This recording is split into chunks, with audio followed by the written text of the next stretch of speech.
마가복음 1장 16절에서부터 28절까지입니다. 마가복음은 사복음서 가운데 제일 짧아요. 짧기 때문에 그 긴 설명 이런 게 많이 생략됐습니다. 예수님의 탄생에 대한 거, 예수님의 유년기에 대한 거, 또 예수님이 시험 받은 거, 이런 내용도 구체적으로 나와 있지 않고, 또 마태복음처럼 예수님의 산상보훈처럼 예수님의 긴 설교도 생략이 되어 있습니다. 마가복음은 사건 중심으로 진행이 됩니다. 마치 현장에 나와 있는 것처럼 그런 느낌이 드는 게 바로 마가복음입니다. 예수님께서 시험을 마치고 곧바로 하신 일이 뭐냐? 제자를 부르시는 일이었습니다. 제자를 부른다는 게 뭐냐?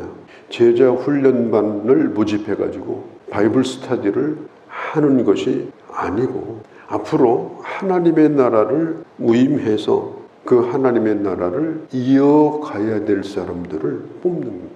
그게 제자예요. 오늘 성경에 보면 지나가시더라. 예수님이 지나갔다는 말은 주님이 제자들을 찾아서 돌아다니셨다, 그런 뜻이에요. 직접 제자를 현장에 가서 뽑으셨어요. 세례 요한 같은 사람은 요한의 소문을 듣고 많은 사람이 찾아왔을 때 그 가운데서 제자들을 뽑았고, 그 당시 유명한 랍비들, 그런 사람들도 그 소문을 듣고 찾아온 사람들이 내가 당신의 제자가 되고 싶습니다. 그러면 이제 면접을 봐가지고 될성 싶은 사람들을 뽑아서 제자를 삼았거든요. 그런데 예수님은 자기를 찾아온 사람을 제자로 뽑지 않고 찾아가셔서 제자를 뽑았습니다. 심지어 찾아온 사람들은 거의 돌려보냈어요. 오늘 이 장면은 해변을 지나가시다가 그물을 던지는 시몬과 안드레를 보시고 직접 부르십니다. 산속에서 도 닦고 있는 사람을 부른 것이 아니고, 학교에서 공부하고 있는 학생을 부른 것이 아니고, 현장에 있는 사람을 불렀어요.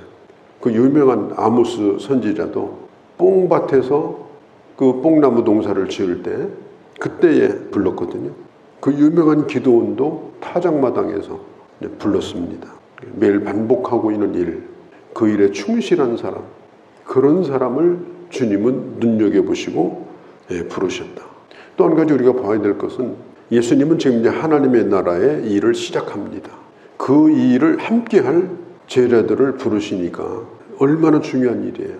그러면 예수님이 일을 시작할 때 먼저 조직을 한다든지 회칙을 만든다든지 어떤 시스템을 만들다든지 그런 걸 하지 않으셨어요. 사람을 뽑으셨어요. 교회에서 중요한 것이 뭐냐? 좋은 프로그램이 아닙니다. 사람입니다. 아무리 좋은 프로그램이 있어도, 좋은 시스템이 있어도 거기 있는 사람들이 변변치 못하면 변변치 못한 교회가 되는 겁니다. 황무지와 같은 곳에 세워놓아도 그 사람이 괜찮으면 거기서도 하나님의 역사가 나타나는 거예요. 예수님은 사람을 중요시했습니다. 그래서 제자들을 친히 찾아가셔서 뽑으신 거예요. 처음에 어부들을 불렀는데 예수님께서 말씀해요. 사람 낚는 어부가 되라. 이제 목적이 달라졌어요. 고기를 잡는 어부에서 사람을 낚는 어부, 사람을 감화시켜서 하나님의 사람을 만들고 함께 일할 수 있는 그런 사람을 예수님이 뽑으신 겁니다. 곧 쫓았다. 이 곧이라는 이 말이 헬라어의 유디스라는 말인데, 말씀이 떨어지자마자 즉각 그런 뜻이에요. 마가복음에는 이 곧이라는 말이 자주 나옵니다. 나를 따르라 그러니까 집에 가서 상의해보고요, 이런 사람은 상관없어요. 돌다리도 두들겨보고 안 건너는 사람, 이런 사람은 상관없어요. 예수님이 원하는 사람은 누구냐? 모든 것을 버려두고, 마치 화살을 맞은 사람이 그 자리에서 쓰러지는 것처럼 주님이 말씀할 때 그 자리에서 엎드리는 사람, 그 자리에서 헌신하는 사람, 고민하지 아니하고 그 자리에서 결단하는 사람, 이런 사람을 주님이 원하십니다. 이게 뭐예요? 순종과 헌신이에요. 뭘 시켜보려고 하면 고민 좀 해볼게요. 결론은 못하겠습니다. 하라 그러면 무조건 일단 하겠습니다. 나머지는 주께 맡기고, 이렇게 하는 사람을 하나님이 사용하시는 거예요. 오늘 이 본문을 봐도 그렇지 않습니까? 뭐 아무리 고상하게 거절해도 결론은 못하겠다는 얘기죠. 부족한 게 많아도. 부르실 때에 나머지는 맡기고 내가 할 수 있느냐 없느냐 이것까지 맡기고 하나님 앞에 순종할 수 있는 사람. 그러면 하나님이 그를 만들어서 쓰셔요. 그러면 하나님은 능력을 주셔서 쓰셔요. 그런 사람이 되게 하시는 거예요. 본래 돼서 하나님의 일을 하는 사람은 없어요. 이게 중요한 겁니다. 제자들 가운데 하나라도 이게 자격이 되는 사람이 있습니까? 갈릴리에서 고기 잡는 어부인데, 그런데 그 모든 걸 버려두고 떠났더라. 자기 기술을 발휘할 수 있는 도구, 먹고 살 수 있는 도구, 그게 없으면 안 되는 거예요. 어부가 배가 없으면 어떻게 합니까? 어부가 그물을 버리면 어떻게 합니까? 대책이 없는 거잖아요. 그런데 그걸 버려두고 예수님을 쫓았던 사람들을 제자로 부르십니다. 주님이 가버나움으로 가십니다. 가버나움. 이 가버나움이 어디냐? 흔히 말하는 아지트입니다. 일마다 때마다 가버나움에서 모여가지고 거기서 휴식도 취하고 교육도 짜고 그렇게 하는 곳이에요. 여기가 갈릴리 호수 북쪽입니다. 이쪽에서 제자들이 많이 배출이 됐어요.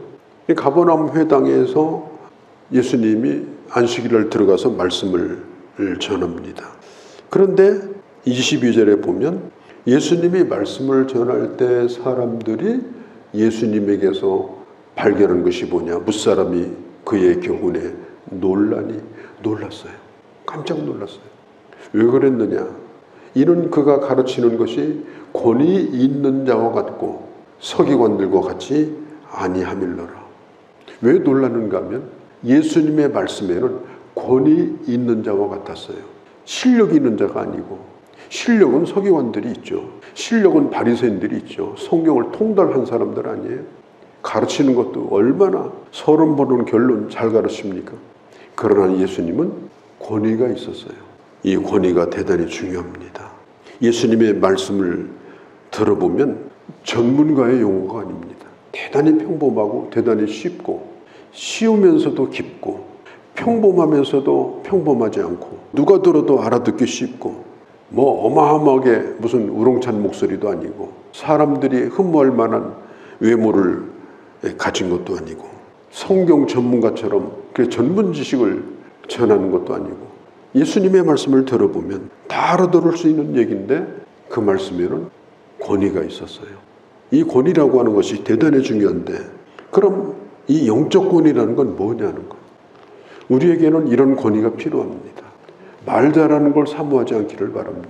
사람들은 말 잘하는 것을 똑똑하다고 생각하고 말 잘하면 권위 있다고 생각하는데 그것은 잠깐 좋게 보이는 데는 도움이 됩니다.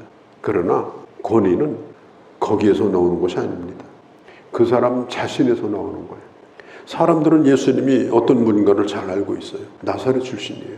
갈릴리 출신이에요. 그래서 심지어 선한 것이 나오겠냐 그런 동네에서 내가 그 아버지를 안다.